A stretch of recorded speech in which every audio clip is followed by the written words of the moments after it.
Welcome to study with Shweta channel. आपका स्वागत है स्टडी विद श्वेता चैनल। आज मैं आपको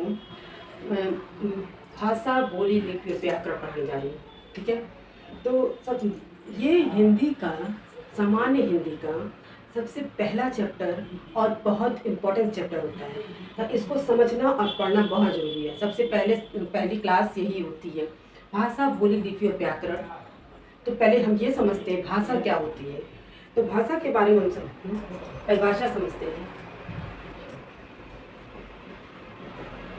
भाषा वह साधन है जिनके द्वारा मनुष्य बोलकर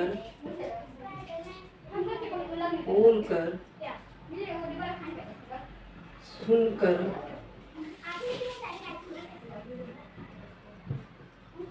लिखकर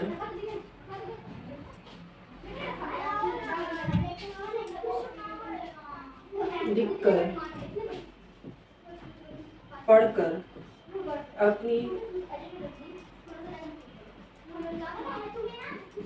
विचारों का आदान प्रदान करता है।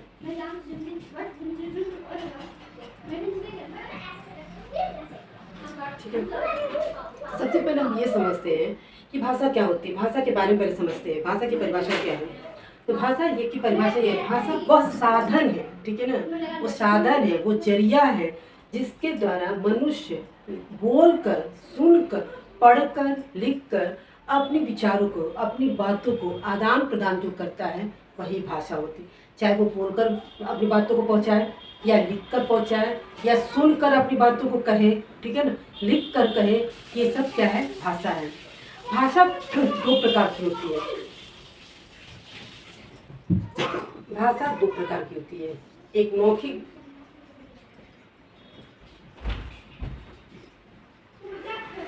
और दूसरा होता है लिखित। भाषा के दो प्रकार होते हैं, मौखिक भाषा, लिखित भाषा। अब मौखिक भाषा और लिखित भाषा क्या होती है, पहले हम ये समझते हैं। ठीक है, मौखिक भाषा और लिखित भाषा क्या होती है, पहले हम ये समझते हैं।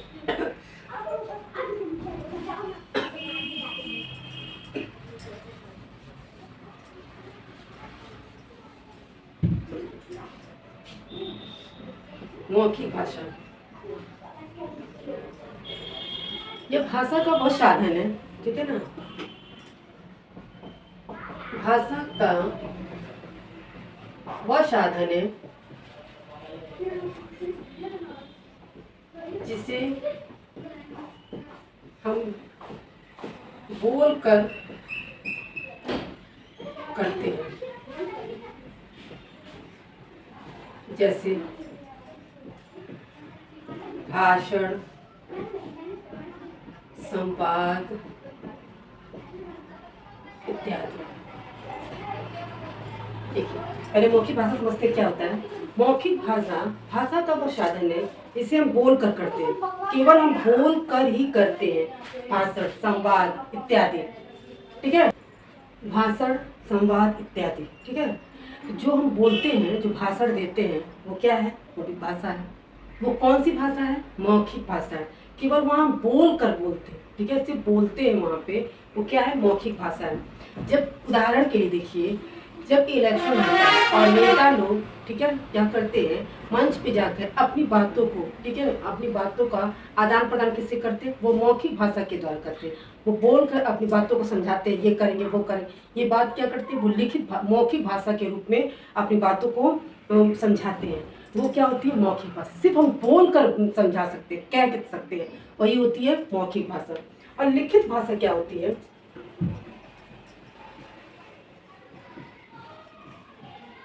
लिखित भाषा,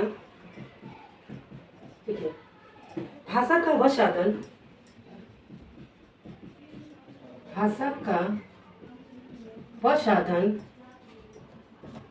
जिसे हम लिखकर, भाषा का वह साधन जिसे हम लिखकर, ठीक है ना, अपनी विचारों का आदान प्रदान करते हैं, अपनी विचारों का लिख कर अपनी विचारों का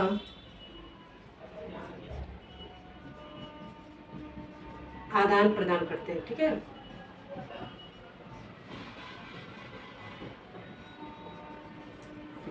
लिखित भाषा में क्या लिख, देखिए बात केवल उस वाक्य से समझना है। लिखित मतलब ही होता है लिखना, तो ठीक है, और मौखिक मतलब होता है मुख से बोलना। तो लिखित भाषा का मतलब क्या, भाषा का वह साधन है जिसे हम सिर्फ लिख कर अपने विचारों का आदान प्रदान करते हैं। उदाहरण के लिए देखिए, जैसे पत्र, समाचार पत्र,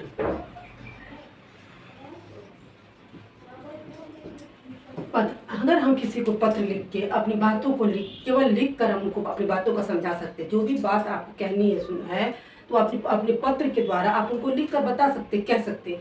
सुधर समाचार पत्र है। समाचार पत्र क्या है, लिख कर आपको सब जगह जगह की आपको जगह का खबर दिया गया है, तो वो आप सिर्फ लिख कर दिया गया है और आप उसको पढ़कर आप समझेंगे। ठीक है, वो लिखित है। तो लिखित वो है भाषा है। ये आपको मौखिक भाषा और लिखित भाषा होगी। भाषा के भी 4 रूप होते हैं। कौन कौन से रूप होंगे? भाषा की आपके प्रकार है। भाषा को भी 4 रूप में बोला कहा गया है। देखिए, पहला होता है मातृभाषा। भाषा के 4 रूप होते हैं।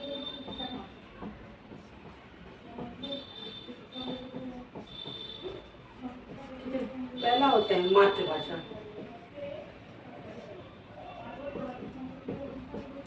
मातृभाषा क्या होती है, ठीक है ना, जब बच्चा अपनी माँ से जो बात सीखता है, ठीक है ना, वो ही मातृभाषा होती है। जब बच्चा अपनी माँ से, ठीक है, जब बच्चा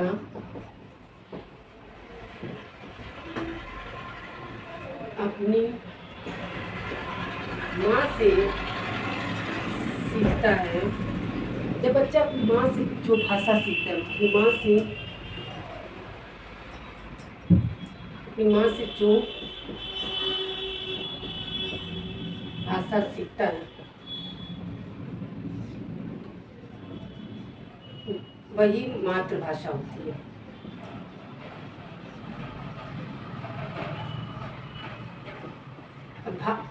अब जैसे माँ, किसी की माँ अगर भोजपुरी बोलती होगी तो बच्चा भोजपुरी ही सीखेगा। ठीक है, अंग्रेजी बोलती होगी तो अंग्रेजी सीखेगा। यानी कि उसके घर में जो उसकी माँ बोलती होगी, जो उसके घर का माहौल होगा, जो वही बच्चा सीखता है। तो मातृभाषा कहाँ से आती है? अपने घर के माहौल से। उसकी माँ जो बोलती होगी वही मातृभाषा होती है। दूसरा होता है राजभाषा।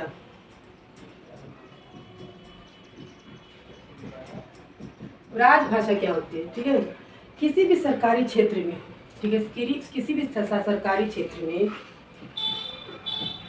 किसी भी सरकारी क्षेत्र में जो भाषा का प्रयोग किया जाता है, भाषा का प्रयोग किया जाता है, वह राजभाषा होती है।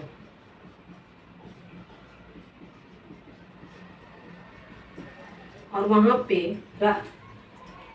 किसी भी सरकारी क्षेत्र में भाषा का प्रयोग किया जाता है, वह राजभाषा होती है। और वहाँ 2 तरह की राजभाषा प्रयोग की जाती है। कौन कौन सी? हिंदी और अंग्रेजी। अब कहीं भी देखिए, कोई भी काम जहाँ पे कार्यस्थल होता है वहाँ हिंदी का भी प्रयोग होता है और अंग्रेजी का भी प्रयोग होता है। ठीक है, तो वही राजभाषा होती है कि जब कहीं भी कार्यस्थल पे जहाँ आपके सरकारी काम जहाँ होते हैं वहाँ हिंदी का भी प्रयोग होता है और अंग्रेजी का भी प्रयोग होता है, तो वो राजभाषा होती है। उसके बाद आता है आपका राष्ट्रभाषा।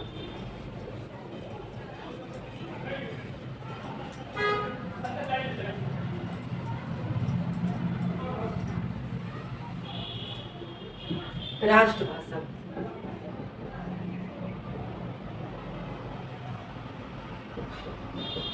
राष्ट्रभाषा ये तो सभी लोग जानते हैं और आप भी जानते हैं कि राष्ट्रभाषा हिंदी है, ठीक है।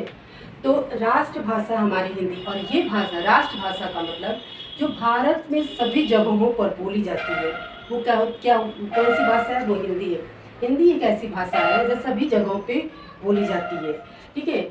आपके राष्ट्रभाषा हिंदी है, ठीक है। राष्ट्रभाषा आपकी हिंदी है और ये सभी जगहों पे बोली जाती है, सभी जगह पर बोली जाती है।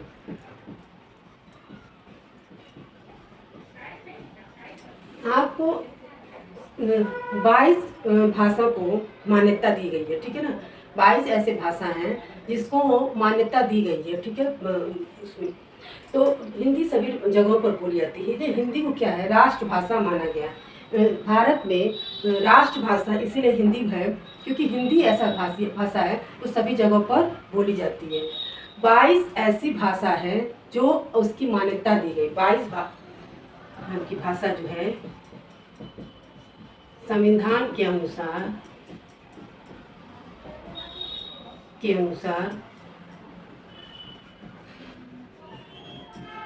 इसको मान्यता दी गई है, मान्यता दी गई है, ठीक है। तो राष्ट्रभाषा में हमारी क्या हिंदी है। उसके बाद मानक भाषा।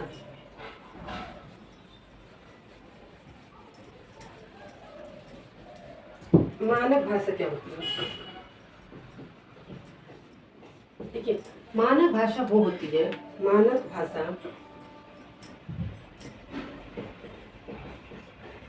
किसी भी शिक्षा संबंधी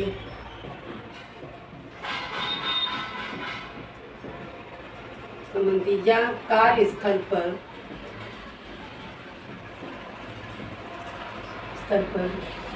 प्रयोग की जाने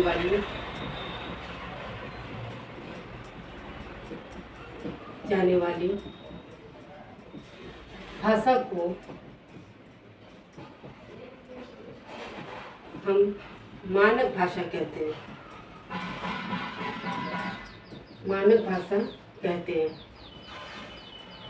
देखिए, मानक भाषा किसी भी जो शिक्षा संबंधी, जहाँ पे कार्यस्थल है या कोई भी कार्यस्थल है, ठीक है, वहाँ पे जो भाषा प्रयोग की जाती है उसको क्या कहते हैं? मानक भाषा कहते हैं, ठीक है। तो वहाँ पे जो भाषा, मानक भाषा, किसी भी कार्यस्थल पे जो भाषा का प्रयोग किया जाता है वो क्या होता है? आपका मानक भाषा। ये आपको ये समझ में आ गया। इसके बाद आता है भाषा के बाद आपका आता है बोली।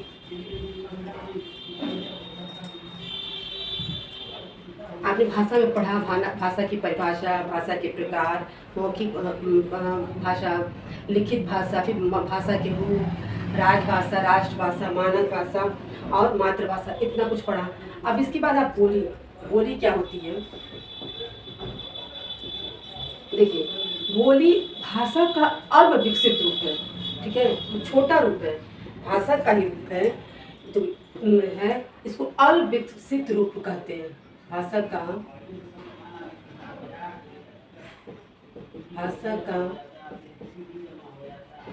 अल्प विकसित रूप है जो सीमित क्षेत्रों पे बोला जाता है, सीमित क्षेत्रों में बोला जाता है, ठीक है। इसका कोई लिखित रूप नहीं होता, लिखित रूप नहीं होता।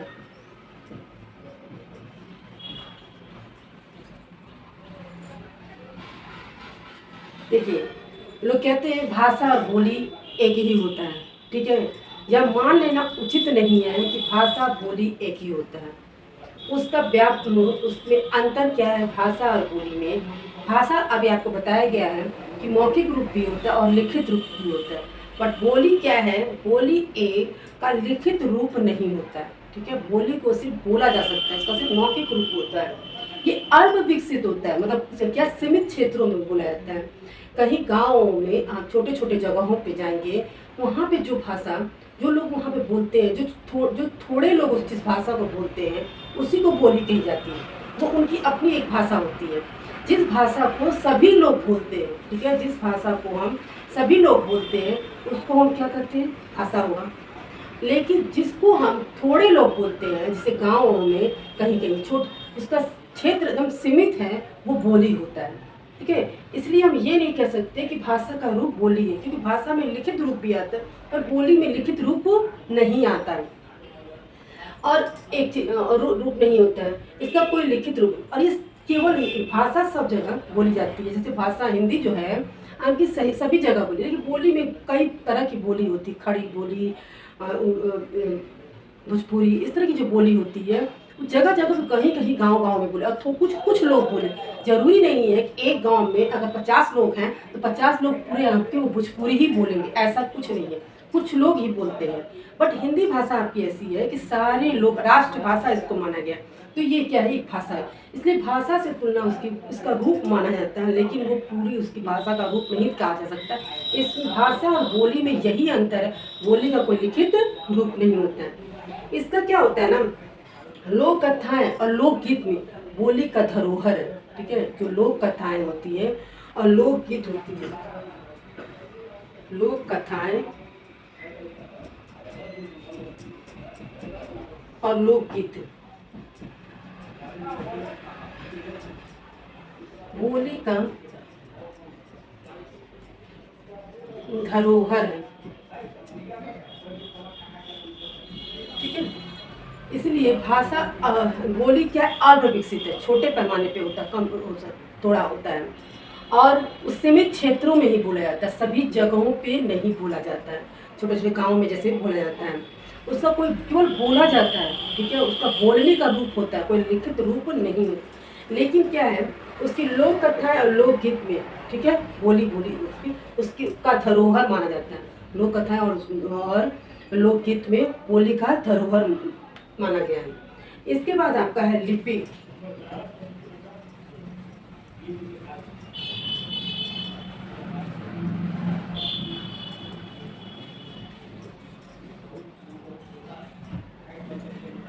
देखिए, भाषा देखिए एक विशाल क्षेत्र के रूप में है। ठीक है, भाषा का जो है क्षेत्र जो है, भाषा और बोली में क्या, भाषा है और बोली, इसका जो है विशाल क्षेत्र माना जाता है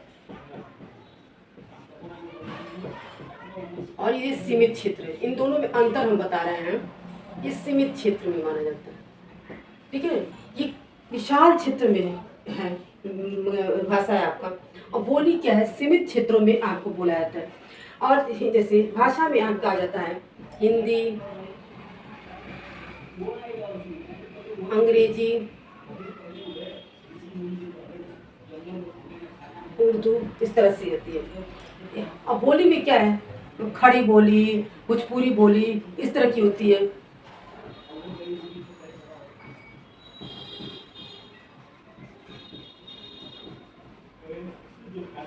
भोजपुरी, अब ये खड़ी बोली भोजपुरी भाषा में नहीं आता है, वो भाषा इसको कुछ ही लोग बोलते हैं। ये अल्प विकसित सीमित क्षेत्रों में ही बोला जाता है, हर जगह, हर घर में, हर गांव में सब लोग नहीं बोलते हैं। इसका क्षेत्र एकदम सीमित होता है। बट हिंदी, अंग्रेजी, उर्दू, ये सब भाषा जो क्या है सभी जगहों पे बोला जाता है। हिंदी तो आपकी राष्ट्रभाषा है, वो सभी लोग बोलते हैं, इसीलिए इसको भाषा का, इस भाषा का आपका हिंदी लिखित रूप भी होता है, बट बोली का कोई लिखित रूप नहीं होता। कहीं भोजपुरी नहीं लिखा जाता, कहीं खड़ी बोली नहीं लिखा जाता, कोई भी पत्र और वो आपका लिखित रूप में नहीं लिखा जाता है। ठीक है, अब आपका आता है लिपि।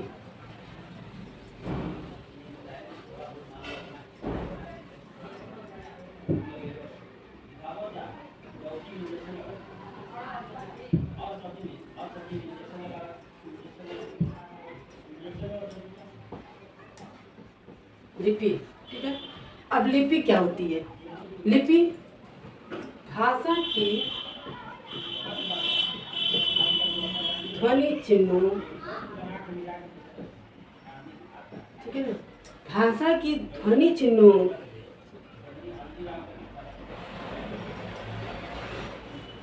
भाषा के लिखित रूप, भाषा के लिखित रूप जिन ध्वनि चिन्हों का, जिन ध्वनि चिन्हों का प्रयोग करते हैं उसे उसे लिपि कहते हैं।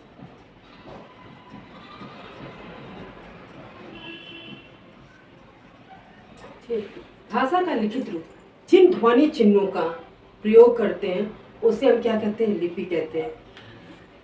तो ये इसका कहने का मतलब ये है, लिखने की जो विधि, ठीक है ना, लिखने की विधि अथवा लिखने का विधि, लिखने की विधि और ढंग, उसे हम लिपि कहते हैं।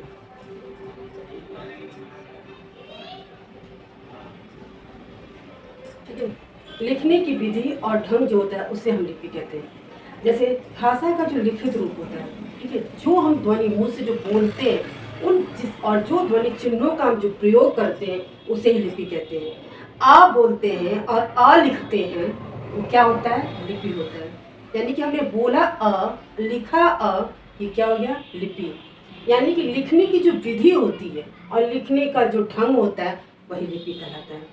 एक बार फिर से समझिए कि भाषा का जो लिखित रूप होता है, ठीक है, लिखित, और जिन ध्वनि चिन्हों का प्रयोग, यानी कि जो हम बोलते हैं और उसका प्रयोग करते हैं उसे ही हम लिपि कहते हैं। यानी कि जो लिखने का जो ढंग होता है, जो हम लिखते हैं उसे ही हम क्या कहते हैं? लिपि कहते हैं। जैसे एग्जाम्पल के लिए, उदाहरण के लिए देखिए, अगर हम ये बोलते हैं, मुंह से हम बोलते हैं अ, तो क्या लिखते हैं? अ।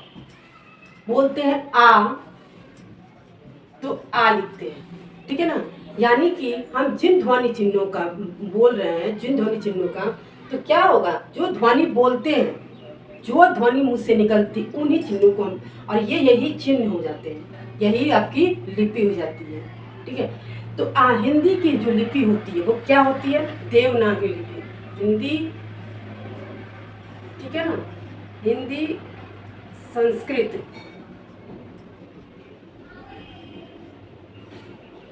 मराठी, हिंदी, संस्कृत और मराठी की जो लिपि है वो क्या है? देवनागरी लिपि। देवनागरी लिपि। ठीक है। यानी कि जब हिंदी में पूछा जाएगा हिंदी की लिपि कौन सी है, तो क्या बोलेंगे? देवनागरी लिपि। यानी कि जो भी लिखी जाती है वो देवनागरी लिपि में ही लिखी जाती है। तो संस्कृत की भी देवनागरी लिपि और मराठी की भी देवनागरी लिपि होती है। यानी कि जैसे हम जिन ध्वनि का मुंह से निकालते हैं उन्हीं चिन्हों का प्रयोग करते हैं। मैंने बताया कि अ बोलते हैं तो अ लिखते हैं। कुछ ऐसी भी भाषा की जो लिपियां होती हैं, जैसे देखिए,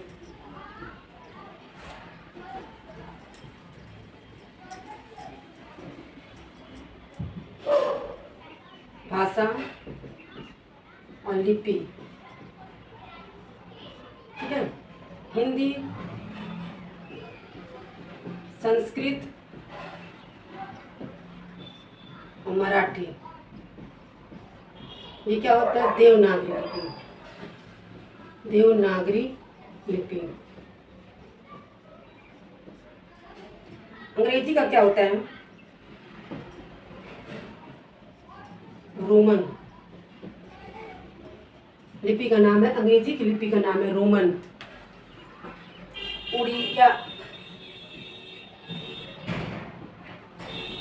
उड़िया जो है, ओड़िया, वहाँ की लिपि है ओड़िया। कुछ आपको बताया जा रहा है। कश्मीरी, कश्मीरी, ठीक है। मलयालम का मलयालम, बंगला का बंगाली, ठीक है। ये देखिए बंगला,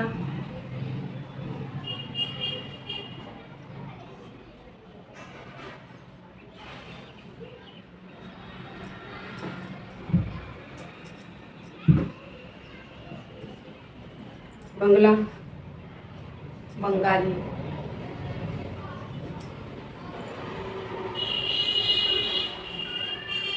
यानी कि कुछ ऐसी लिपियां जो बता रहे हैं आपको। हिंदी, संस्कृत, मराठी जो भाषा है उसकी लिपि जो है देवनागरी लिपि है। अंग्रेजी भाषा का रोमन लिपि है। उड़िया का उड़िया है। कश्मीरी का कश्मीरी है। बंगला का बंगाली है। ठीक है। लेकिन देवनागरी लिपि ऐसी है जो ध्वनि जैसे निकालते हैं वैसे ही ध्वनि को लिखते हैं। ठीक है। सबसे अच्छी बात देवनागरी लिपि की यही है कि जो ध्वनि हमारी निकलती उन्हीं चिन्हों का प्रयोग करते हैं। जैसे अ बोलते हैं अ का ही प्रयोग करते हैं। लेकिन कुछ अब जैसे अंग्रेजी में हम क्या बोलते हैं ए, तो ए बोलते हैं ए लिखते हैं और जबकि उसका उच्चारण का था अ नहीं। लेकिन आपके हिंदी भाषा में क्या जो ध्वनि आपकी निकलती वही ध्वनि लिखते हैं। कुछ मतलब आपको लिपि बताएं हैं हिंदी, संस्कृत, मराठी भाषा का देवनागरी, अंग्रेजी का रोमन, उड़िया का उड़िया, कश्मीरी का कश्मीरी, बंगला का बंगाली। अब इसके बाद आता है व्याकरण। व्याकरण क्या होता है?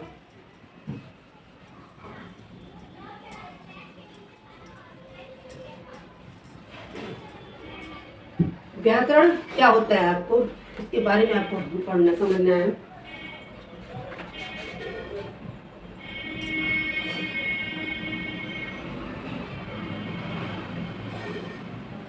व्याकरण भाषा का प्रयोग करते समय, ठीक है, भाषा का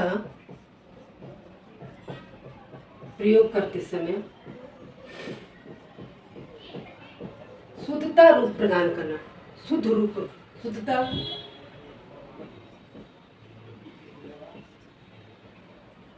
शुद्ध रूप का ध्यान रखना।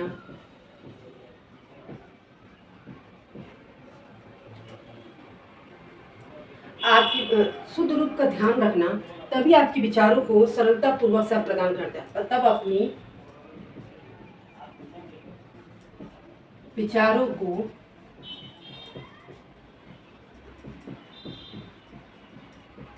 सरलता रूप से प्रदान कर सकते हैं।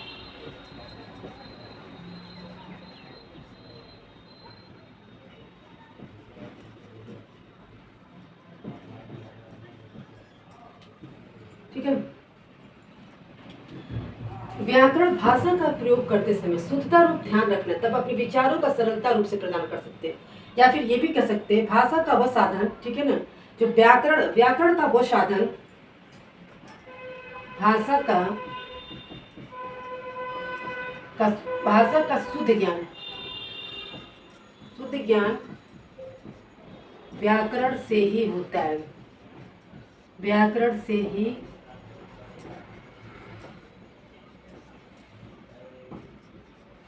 ये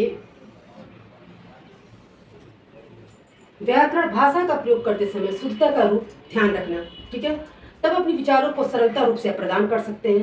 भाषा का शुद्ध ज्ञान व्याकरण से सबसे अच्छी बात, और आपको यही समझ लीजिए व्याकरण का मतलब ही होता है कि शुद्धता, यानी कि शुद्ध रूप से जो ज्ञान पर जो गलत चीज नहीं होती, जो शुद्ध रूप से, ठीक है, भाषा को सही रूप ढंग देना, वही क्या होता है आपका व्याकरण होता है। यानी कि जो किसी भी हिंदी या अंग्रेजी कहीं भी आपको व्याकरण का जानना जरूरी है। जैसे व्याकरण क्या होता है, उस चीज़ों को शुद्ध करता है, ठीक है, शुद्ध रूप प्रदान करता है, तभी वो व्याकरण का मतलब ही होता है शुद्धता रूप प्रदान करना ही आपका क्या होता है, व्याकरण होता है। तो गाइस आपको भाषा, बोली, लिपि और व्याकरण ये आपको समझ में आ गया होगा, ठीक है। तो मैंने इसके बाद मैं आपको नेक्स्ट वीडियो में इसके आगे बताऊंगी।